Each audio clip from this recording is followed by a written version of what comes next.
کیا آپ کو محسوس ہوتا ہے کہ آپ کے گھر میں برکت کم ہے؟ چاہے آپ کتنی ہی کمائی کر لیں پھر بھی لگتا ہے کہ کچھ بچا ہی نہیں۔ حضرت مولانا رومی فرماتے ہیں کہ برکت صرف مال سے نہیں آتی بلکہ خاص طور پر صدقہ دینے سے آتی ہے۔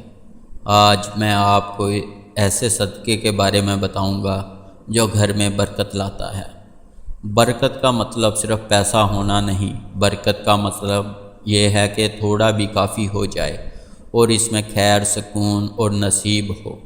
حضرت مولانا رومی فرماتے ہیں کہ کچھ لوگ گھروں میں بہت زیادہ آمدنی ہوتی ہے مگر کچھ بھی نہیں بچتا، جبکہ بعض گھروں میں آمدنی کم ہوتی ہے لیکن ہر ضرورت پوری ہو جاتی ہے۔ یہی فرق برکت کا ہے، اور برکت اللہ تعالیٰ کی ایک خاص نعمت ہے جو نظر نہیں آتی مگر اس کے اثرات ضرور محسوس ہوتے ہیں۔ وہ کون سا صدقہ ہے جو گھر میں برکت لاتا ہے؟ وہ ہے کھانے کا صدقہ۔ گھر میں پکا ہوا کھانا کسی ضرورت مند کو دے دیں، چاہے ایک روٹی ہو یا ایک پلیٹ کھانا۔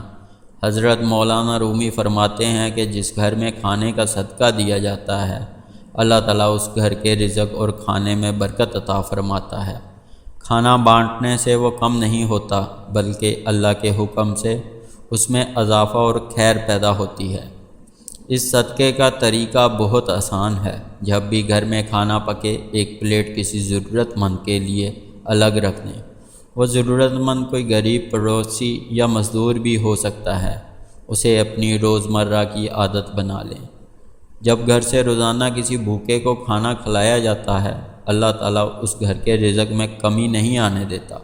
اور یاد رکھیں، صدقہ خاموشی سے دیں۔ ریاکاری کے ساتھ دیا گیا صدقہ برکت کا سبب نہیں بنتا، جبکہ اخلاص کے ساتھ چھپا کر دیا گیا صدقہ اللہ تعالیٰ کے زیادہ پسند ہے۔ حدیث میں بھی آیا ہے کہ بہترین صدقہ وہ ہے جو اس طرح دیا جائے کہ دائیں ہاتھ سے دیا جائے اور بائیں ہاتھ کو بھی اس کی خبر نہ ہو۔ جو شخص دوسروں کے ساتھ بانٹنا سیکھ لیتا ہے، اللہ تعالیٰ اس کے گھر کو اپنی رحمت، رزق اور برکت سے بھر دیتا ہے۔ انشاءاللہ لکھیں، اور اگر یہ بات آپ کو پسند آئی ہو تو اسے اپنے عزیزوں اور دوستوں کے ساتھ ضرور شیئر کریں۔